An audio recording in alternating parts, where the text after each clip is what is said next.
RR Kabel presents CNBC Awaaz Real Estate Awards 14 Years of Excellence powered by News 18 Network। हर्ष जी हमारे साथ हैं यहाँ पर। और हर्ष जी मुझे एक चीज़ बताइए, सबसे पहले तो आप 27 साल की उम्र में एमएलए बन गए। आपका कोई पॉलिटिकल हिस्ट्री नहीं है फैमिली में। 27 साल की उम्र में आप एमएलए बने, उसके बाद आपने अगले साल उससे बेटर रिकॉर्ड से असेंबली में इलेक्शन जीता। और पिछली बार तो आपने एक रिकॉर्ड बनाया, मेरे ख्याल से 75% के करीब आपने वोट लिए, जो शायद पूरे स्टेट में सेकंड हाईएस्ट था। 83%। 83%। तो ऐसा क्या मतलब क्या रीजन था कि लोगों ने आपको इतना प्यार दिया और लगातार आप चुनकर आए और इतनी कम उम्र में आप इतनी सक्सेसफुल बन गए? इसका भी कारण क्या, एक कुछ हद तक वो जो गुजराती ब्लड है उसकी वजह से माना जाए इस चीज को? देखिए, सबसे पहले तो मैं आपका स्वागत करता हूं, और सीएनबीसी को गुजराती तो जरूर सीखना ही चाहिए। क्योंकि हम गुजरातियों का दिन ही सीएनबीसी से चालू होता है। 3:30 बजे तक हम आपके एकदम लॉयल साथी हैं। Thank you so much. 3:30 के बाद हम शायद आपको भूल सकते हैं, लेकिन सुबह की चाय तो सीएनबीसी के साथ ही चालू होती है हमारी। बिल्कुल, थैंक यू सो मच। तो अगली बार मैं ये आशा रखता हूं कि आप वापस एक बार ये कार्यक्रम करने आइए और हम दोनों गुजराती में बात चालू करेंगे। मैं बिल्कुल, ये मेरा अगली ये चलिए मैं आपको एक सिंस आपने ये बात बोली है, मैं अब आपको ये वचन देता हूँ कि अगली बार जब मैं आऊंगा तो आपसे एटलीस्ट 5 मिनट में गुजराती में बात करूंगा। बस तो बहुत हो गया। मैं बता रहा था, मैं एक आपको जो मुझे गुजरात में इतना प्यार मिलता है, मैं उसका एक एग्जांपल दे रहा था। मैं एक बार एयरपोर्ट गया था, वहाँ जो एयर होस्टेस जो मतलब वो फ्लाइट अटेंडेंट थी, उन्होंने मुझे अपग्रेड कर दिया था बिजनेस क्लास में। उन्होंने कहा था कि सीएनबीसी आपकी टिप उसको सफल हो गई। हाँ, सीएनबीसी सुन के हमने पैसा बनाया है तो इसके लिए। चलिए, तो सर ये आपने जो बात की रिवर फ्रंट की, मैं अहमदाबाद कई बार आ चुका हूं। मेरे ख्याल से मेरी लाइफ में एक सिटी का इतना बड़ा ट्रांसफॉर्मेशन अगर मैंने कोई देखा तो अहमदाबाद है। और मैं ये इसलिए नहीं कह रहा हूं कि मैं आपके साथ बैठा हूं, मैं वाकई में ये बात कह रहा हूं। मैं 15 साल पहले जब अहमदाबाद आया था और आज जो मैं अहमदाबाद आया हूं, एक जमीन आसमान का फर्क है। रिवर फ्रंट की तो आपने बात की, लेकिन मैं एक और चीज कहूंगा, स्वच्छ भारत की बात करते हैं हम, स्वच्छ भारत का सबसे बड़ा एग्जाम्पल अहमदाबाद है। मैं मतलब एयरपोर्ट से लेके होटल तक आया हूं, मुझे कहीं कचरे का कोई एक कहीं भी हिस्सा नहीं दिखा। ऐसा क्या हुआ अहमदाबाद में जो इतना बड़ा ट्रांसफॉर्मेशन आया? देखिए, हम सब लोग अच्छी तरह से जानते हैं कि प्रधानमंत्री जी ने खासतौर पे स्वच्छ भारत का एक सपना देखा और देश के सभी नागरिकों ने इसमें बहुत ही सहयोग किया। गुजरात का एक बिल्कुल अलग तरीका रहा है हमेशा। हम कोई भी मिशन मात्र सरकार नहीं चालू करती है, हम एज एन टीम गुजरात के तौर पे गुजरात के नागरिक और सरकार साथ में मिलकर कोई भी विषय को शुरुआत करती है।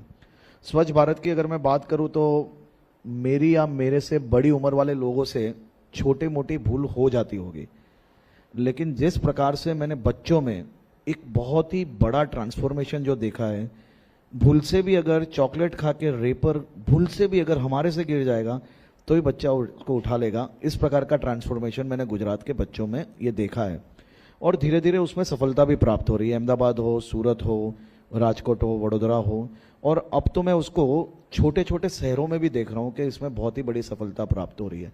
लेकिन फिर से एक बार मैं कहना चाह रहा हूँ कि अहमदाबाद में ये जो ट्रांसफॉर्मेशन आया है वो मात्र सरकार का अचीवमेंट नहीं है, ये अहमदाबाद के लोगों ने साथ में मिलकर सरकार के साथ ये बहुत ही बड़ा अचीवमेंट प्राप्त किया है। और आने वाले दिनों में मैं ये मान रहा हूं कि इसको और अच्छी तरह से और बेहतर सफाई और स्वच्छ अहमदाबाद आपको देखने मिलेगा। तो क्या यही, अगर मैं बाकी की गुजरात की सिटीज में जाऊंगा तो आप कह रहे हैं बिल्कुल वैसे ही कल्चर मुझे वहां भी देखने को मिलेगा, सिर्फ अहमदाबाद तक रिस्ट्रिक्टेड मैं नहीं आपको है? यही बता रहा हूं कि धीरे धीरे धीरे ये कल्चर मुझे गाँवों में भी दिख रहा है।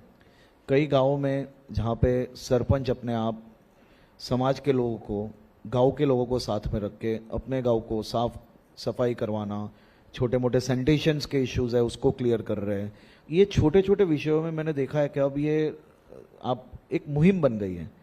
ये मुहिम अब सरकार की मुहिम नहीं रही है। प्रधानमंत्री जी ने सपना देखा, प्रधानमंत्री जी ने लोगों को सहयोग करने को बोला, लोगों का प्रधानमंत्री जी पे जिस प्रकार का विश्वास है वो इसके रिजल्ट हमें मात्र अहमदाबाद सूरत नहीं, गुजरात के कई कोने कोने में ये रिजल्ट्स मुझे देखने मिल रहे हैं। और मुझे विश्वास है इसमें हम और अच्छा काम कर पाएंगे आने वाले दिनों में। बिल्कुल।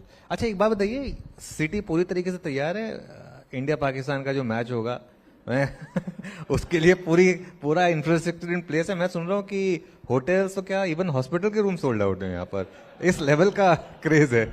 आप सोचिए, मेरी आपसे विनती है, यहाँ पे सब इंफ्रास्ट्रक्चर से जुड़े हुए लोग हैं। जब नरेंद्र मोदी स्टेडियम बन रहा था, ये करीबन 1.25 लाख सीट्स ये स्टेडियम में है। तब के कुछ पॉलिटिकल एनालिस्ट के जो स्टेटमेंट है वो जरूर से सुनना चाहिए कि इतना बड़ा स्टेडियम क्या होगा, कैसे भरा जाएगा, कभी जीवन में ये नहीं भर पाएंगे। और आज आप अनेक आईपीएल की मैच हुई, अनेक इंटरनेशनल मैचेस हुई, नरेंद्र मोदी स्टेडियम में एक भी मैच में कभी कोई सीट खाली रही ऐसा मैंने कभी नहीं देखा है। और भारत पाकिस्तान की मैच का जब तक सवाल है, जब बात कर रहे हो आप, तो मैं मान रहा हूं पूरा देश तैयार है, आने लीजिए। मैं कोशिश कर रहा हूं मुझे टिकट मिल जाए, मिल नहीं रही है, मतलब क्या क्या चलिए। हम लोग ने एक बहुत ही अच्छा जवाब उसके लिए रखा है रेडी, क्योंकि मैं खुद भी कितने दिनों से इसके लिए, जितने का फोन आता है मैं हमेशा ये कहता हूं कि मैच तो घर पे बैठ के ही देखनी चाहिए, टीवी में बहुत अच्छी दिखती है। बिल्कुल, मैं 100% एग्री करता हूं। मैच, खैर वैसे एक बात बताऊं, मैं तो मुंबई से हूं, तो वानखेड़े को मैं हमेशा एक बेस्ट स्टेडियम मानता था।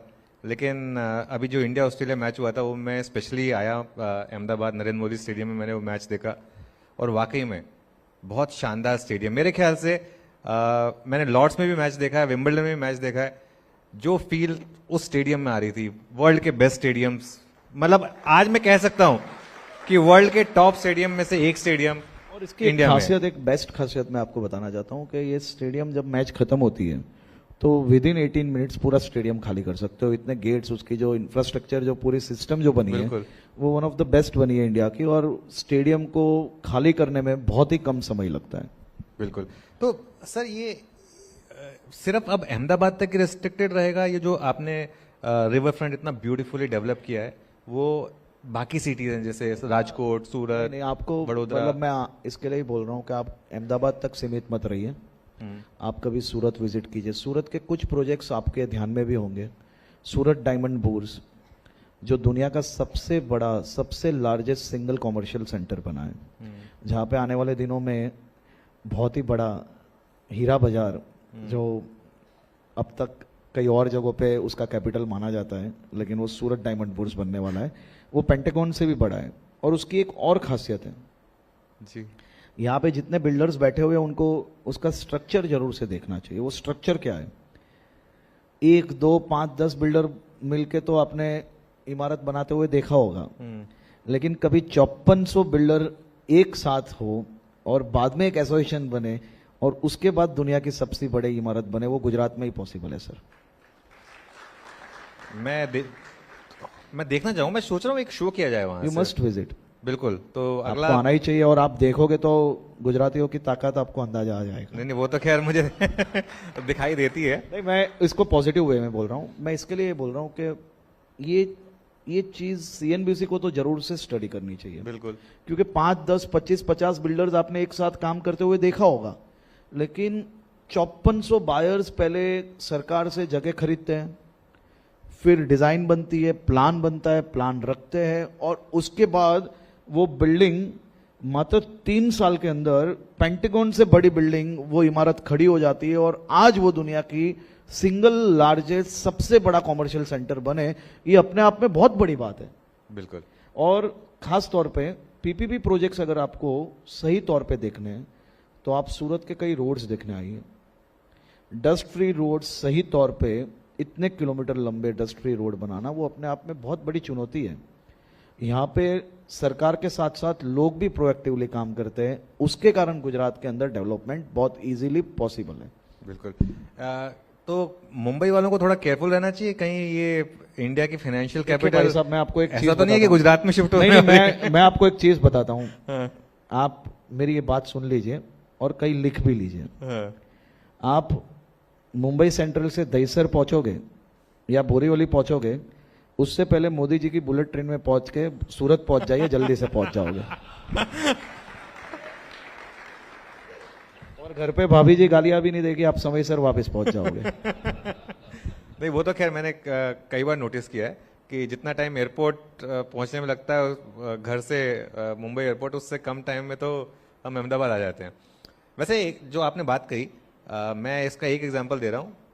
सीएनबीसी ग्रुप ने एक पहला गुजराती चैनल सीएनबीसी बाजार, देश का पहला और इकलौता गुजराती चैनल है, गुजराती बिजनेस चैनल। आपको पता चल गया होगा, हम लोग हिंदी में थोड़े कमजोर होते हैं। वो कहते हैं बिजनेस की मातृभाषा गुजराती है, तो इसके लिए हमने यहाँ पर भी एक वो खोला हुआ है। तो लेकिन फिर सवाल वही है कि ये गिफ्ट सिटी आगे जाकर क्या पोटेंशियल रखता है कि फाइनेंशियल कैपिटल बन जाए देश का? अभी तो गिफ्ट सिटी में वैसे अभी भी आपके मन में प्रश्न है? नहीं, क्योंकि अभी तो यहाँ पर इंडियंस वो मेनली मैं फॉरेनर्स तो कई सालों से लोगों के प्रश्न सुनते आया हूँ, लेकिन मुझे ऐसा लग रहा है कि गिफ्ट सिटी अपने आप वो जवाब दे रही है। और मुझे पूर्ण विश्वास है कि गिफ्ट सिटी फाइनेंशियल हब आज भी है, लेकिन आने वाले दिनों में वो सही तौर पे फाइनेंशियल हब होगा और देश का सबसे बड़ा फाइनेंशियल हब गिफ्ट सिटी ही होगा। सर, लेकिन मेरा आपसे एक निवेदन है कि ये मेरी बातों से या लोगों के सुनने से नहीं, आपको गिफ्ट सिटी में एक पूरा दिन बिताना चाहिए। गिफ्ट सिटी के डेवलपमेंट में कितना बड़ा फर्क आया है और कितनी तेजी से गिफ्ट सिटी डेवलप हो रही है, वो खुद आपको जाके ग्राउंड लेवल से एक बार स्टडी जरूर से करना चाहिए। क्योंकि सीएनबीसी वो देश की धड़कन है, खासतौर पे इकोनॉमिक सेक्टर की बात करें तो, और सीएनबीसी को तो गिफ्ट सिटी में होना बहुत जरूरी है। नहीं, मुझे इनवाइट था सर कि लेकिन आप आइए और चुप गिफ्ट गए, सिटी। अब वापस आ जाइए। हाँ, तो मुझे इनवाइट था, लेकिन इस बार तो खैर नहीं हो पाएगा। लेकिन मैं अगले हफ्ते शायद होपफुली गिफ्ट सिटी का एक टूर करूंगा। मैं आप जरूर से आना, मैं आपके साथ आऊंगा वहां। अरे बहुत बहुत बहुत मजा आएगा सर आपके साथ गिफ्ट सिटी का टूर करके। और चलिए, गिफ्ट सिटी की और क्या खास बातें हैं और क्या डेवलपमेंट होगी गिफ्ट सिटी में आगे जाते हुए, जो अब तक ऑलरेडी हो चुकी है? खास तौर पे फिनटेक के लिए तो आप जान ही रहे हो बहुत अच्छी तरह से। बिल्कुल। लेकिन गिफ्ट सिटी में अब सबसे बड़ी जो चुनौती हमारे लिए है वो रेसिडेंशियल और खास तौर पे इवनिंग लाइफ वहाँ पे कैसे डेवलप हो पाए, जिसके कारण कॉरपोरेट है, आईटी सेक्टर्स है, वो सभी लोगों के कहीं ना कहीं वहाँ पे सबसे बड़ी जो कंप्लेंट्स हमारे पास जो आ रही है वो यही कंप्लेन है, और उसका भी सॉल्यूशन आने वाले दिनों में जरूर से अच्छी तरह से आएगा। और गेमिंग सेक्टर है, रिक्रिएशन जोन है, उसका भी डेवलपमेंट बहुत अच्छी तरह से और तेजी से चल रहा है, जिसके कारण आने वाले टाइमों में इवनिंग लाइफ वहाँ पे अच्छी तरह से डेवलप होगी। तो इवनिंग लाइफ में मतलब फिर नहीं, मैं जितना बोला उतना ही। नहीं, क्योंकि मेरा अगला सवाल यही था फिर। नहीं, मैं इसके लिए पहले से ही बोल रहा हूँ। चलिए, खैर सब समझ गए होंगे सवाल के क्या था।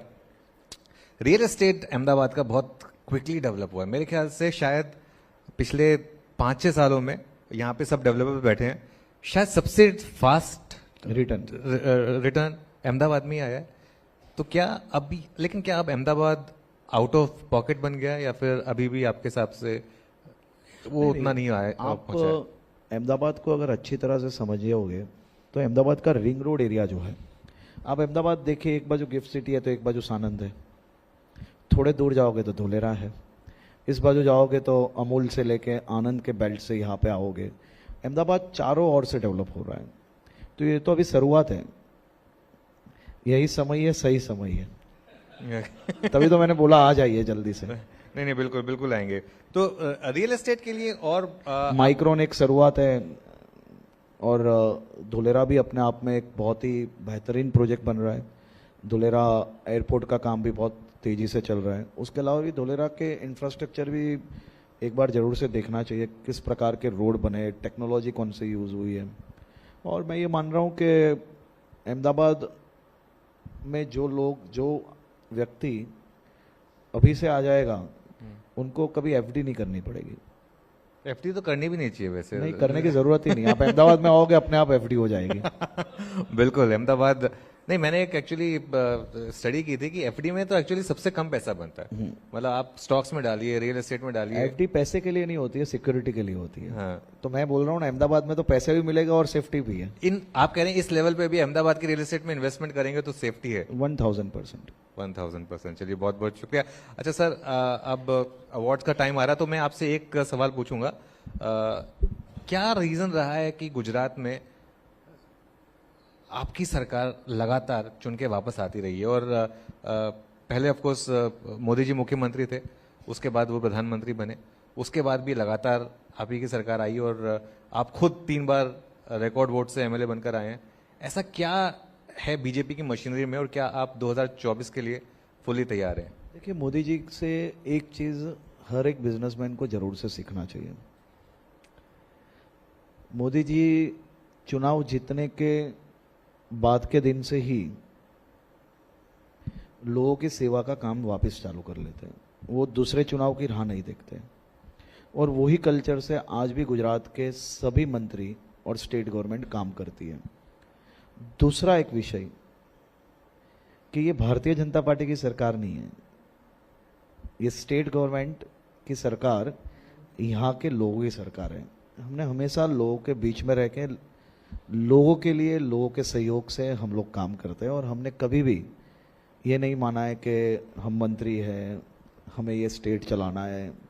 हम ये मानते हैं कि टीम गुजरात के तौर पे हमें गुजरात के सभी नागरिकों का किस प्रकार से, आपने मुझे पहले पूछा कि आप 27 साल के थे, आपकी मार्जिन क्यों बढ़ी। मैं तो जो कॉन्स्टिट्यूंसी में मैं चुनाव लड़ता हूँ वही कॉन्स्टिट्यूंसी में मेरा जन्म हुआ है, वही कॉन्स्टिट्यूंसी की गलियों में कहीं पे क्रिकेट खेलते खेलते किसी की खिड़की टूटी तो भागा हूँ, कई पेड़ पे से आम तोड़ के भागा हूँ और वही कॉन्स्टिट्यूंसी में आज भी मैं रहता हूँ। वहाँ के लोगों का प्यार हमेशा मिला है, वहाँ के लोग मुझे अपना बेटा कहते हैं, मजूरा का बेटा कहते हैं। और पूरे चुनाव में मैंने एक भी सभा नहीं की थी, ना किसी को मैं मिलने गया था। मेरा चुनाव हमेशा मेरे कॉन्स्टिट्यूंसी के लोग लड़ते हैं और हर चुनाव ऐसे ही लड़ा हूँ और आने वाले दिनों में भी ऐसे ही लड़ता हूँ। तो हम लोग ने एक ऐसे कल्चर में काम किया है कि जहाँ लोगों के लिए काम करना है, लोगों के तकलीफ़ों में खड़ा रहना है, सोशली कहीं ना कहीं लोगों को सहयोग करना है, उनकी लाइफ किस प्रकार से सुधर पाए उसके लिए काम करना है। तो हम यही विचारधारा से काम करते आए और मेरा ये मानना है कि कांग्रेस को और भी शायद कई पीढ़ियां निकल जाएगी, क्योंकि गुजरात के लोगों की सरकार है और यह सरकार हमेशा उनके लिए काम करेगी। चलिए, आपको बहुत बहुत शुभकामनाएं। और जैसा मैंने आपको बोला, मैं जल्दी आऊँगा गिफ्ट सिटी और आप अगला इंटरव्यू आपका मैं अब गिफ्ट सिटी से करूँगा। Thank you so much. जरूर से अच्छी तरह से होस्ट करूंगा और गुजराती का मीठा खाना भी खिला लूंगा। बिल्कुल, मैं गुजराती खाने के लिए हमेशा तैयार हूँ। Thank you so much.